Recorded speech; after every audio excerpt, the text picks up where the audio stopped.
Hello everyone, welcome to fifth session of Scratch, that is X and Y coordinate system. So I'm sure you must be wondering what is X, what is Y. So let me tell you what all this is in Scratch. Imagine you have a magical map to find the treasure. So you are given a map using which you have to find the treasure. Now, why this map is special? Because it has two directions that will help you to reach your treasure. So these directions are going to be like your arrows. In the games, you have arrows to make you go anywhere. Consider even if you go to certain places, or let's take the imagination of parking lot. When you go to any parking place, you will see there are arrows for the enter and exit. Correct? So that tells you the way to somewhere. So in the same way, in your map, the directions are given as left and right. Okay, you go to the left where the left arrow is given. When the right arrow is given, you go to the right side. Now if you want to go to the right and left direction, that is your horizontal directions. They are always, in the very simple words I'll explain you, is that sleeping line. I'm sure everyone knows what is sleeping line. If nobody knows horizontal line, if you don't know what is horizontal line, sleeping line itself is called as horizontal line. So in sleeping line, the directions are always right and left. Sleeping line doesn't include up and down. It always includes right and left. So to go to the right and left side, you use x-axis. The second direction is, the first is x-axis, which is for right and left. The second direction is y-axis, which is for up and down. If you want to move up direction or down direction, then you use which axis? Y-axis.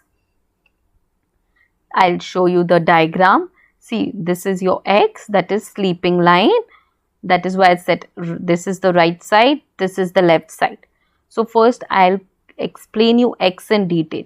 See, this is your x, that is sleeping line. So if I ask sprite to go to the right, this is my sprite where my arrow is visible to you. So I've told my sprite to go to the third number with the code. So it will go here on the third number on x-axis. That is the right side. Now if I tell it to go back, you use opposite, you use minus number for that, negative number. For the right, the number is positive. For backward, the opposite direction, the number is going to be negative number. That is all about x-axis, which is right and left. Right side, it is positive number. Left side, it is negative number. Now we will look at y-axis, that is up and down. When you talk about upward direction, you can see positive numbers are there. When you talk about downward direction, negative numbers are there. So when you want to go up, you will use positive. For down, you will use negative numbers. So x horizontal, sleeping line, y standing line, vertical line if you want to make your sprite move up and down. Now x axis, like I said, it is a grid that makes your sprite go left and right. Okay, and the y, it is a ladder which helps you to go up and come down. So in Scratch, x and y are exactly going to tell you where your sprite is located. It is like giving a secret code to find a special spot. Now let's try this on Scratch. I'll click on create option, and what I'm going to do is I'm going to add, I'll paint something actually to make it more easier for you. Okay, and then I'm going to paint a rectangle now. I'll take fill. See, in the fill I'm doing this because I don't want it to fill. Oh, sorry. Okay, yeah, I have to control. Oh, I'm so sorry. I'll take this. Yeah.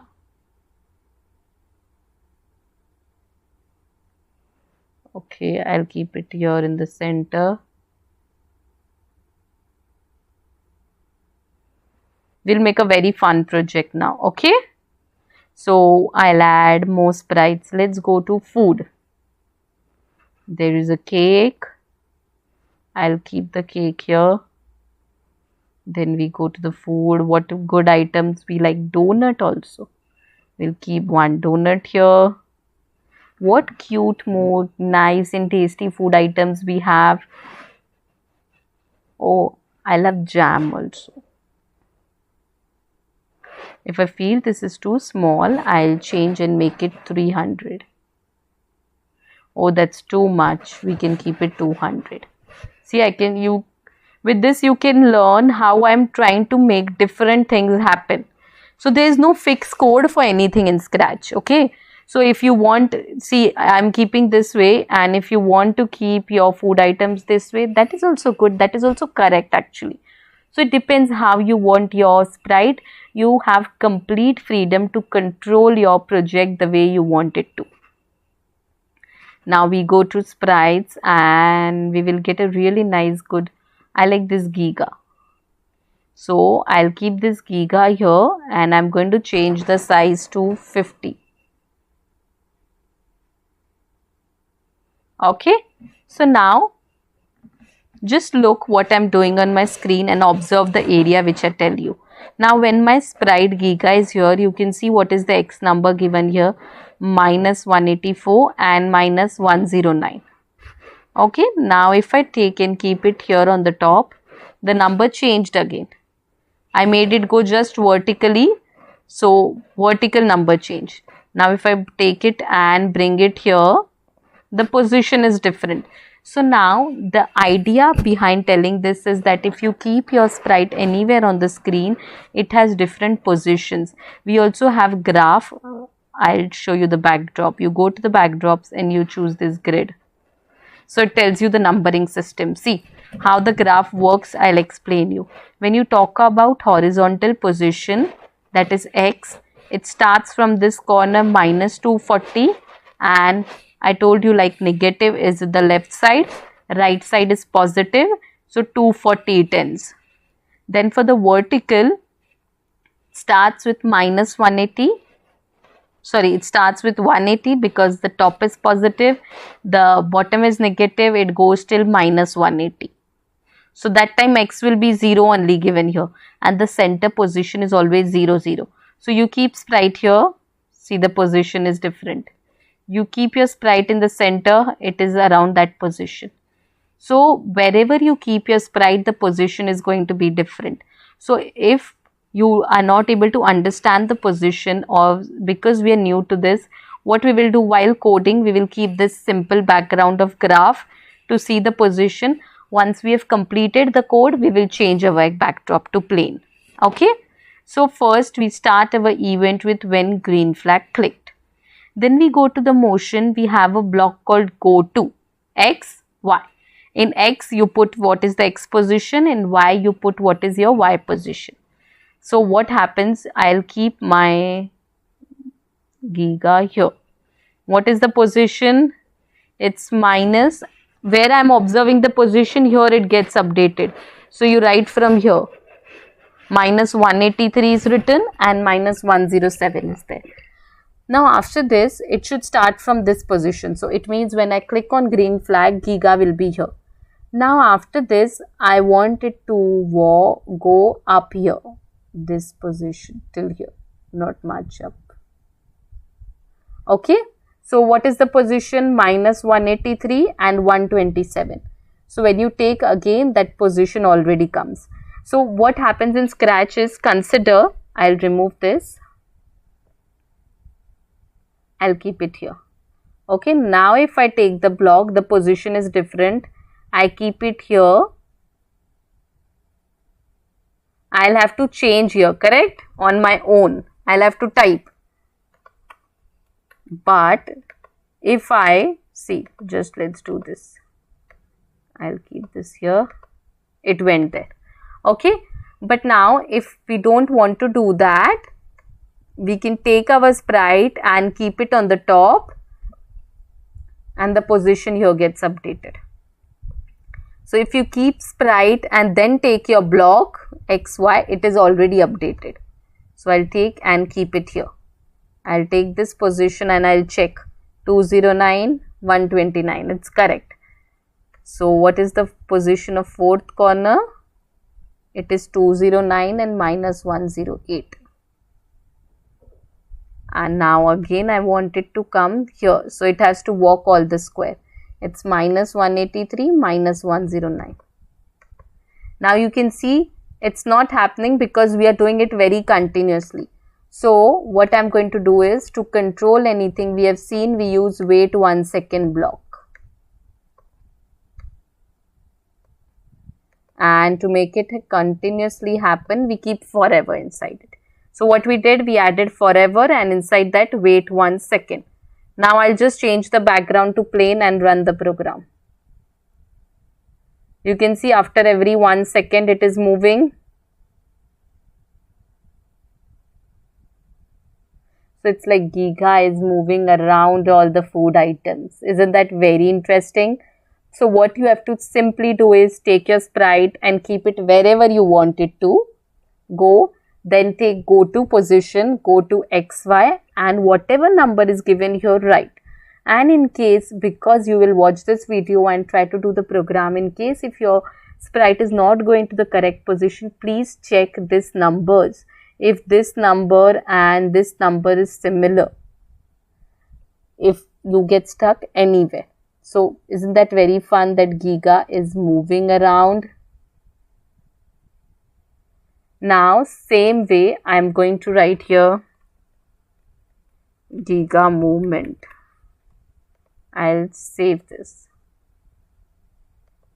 I'll open a new project and I'm going to show you how to make it glide. We will do more go to and glide in the coming classes. More practice will be taken.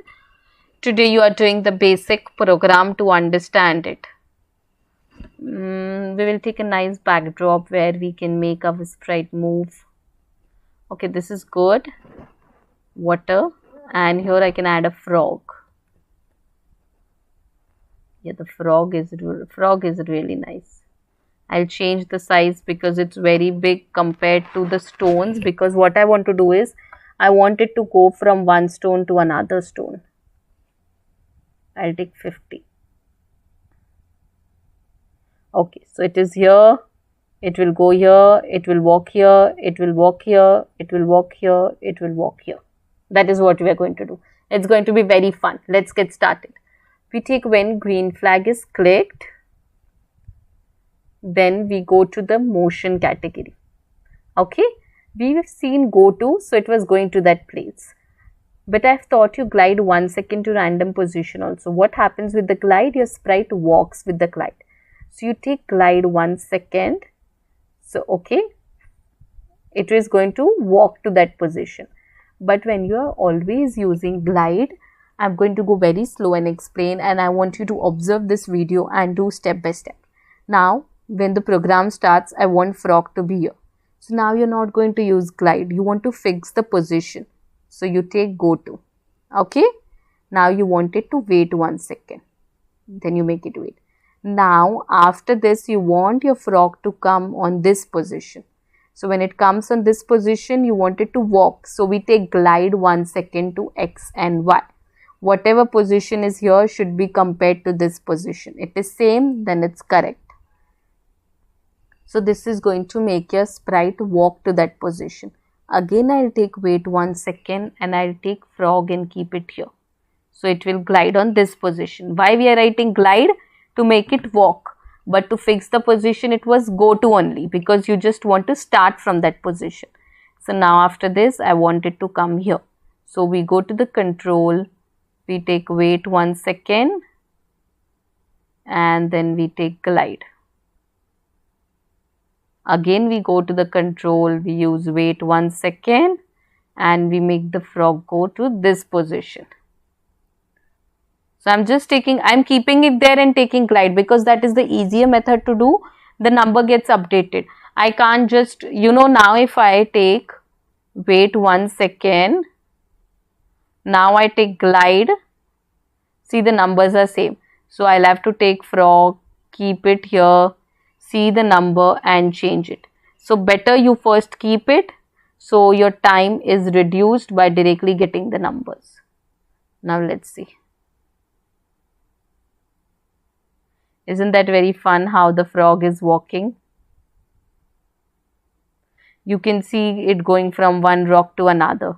You can even use forever so that it's continuously happening. Now you can decide if it is going 1 second. For certain we can do 2, for certain we can do 2.5. Then for this we can take 1.5, that is very random, you can decide. Now let's run and see. I'll go in the full screen. You can see how the speed is changing every time. Isn't that very fun? So you can be very creative with your program. Because we have done forever, it will keep happening all the time. I'll write here frog walk and I'm going to save this program. I hope this is clear to you.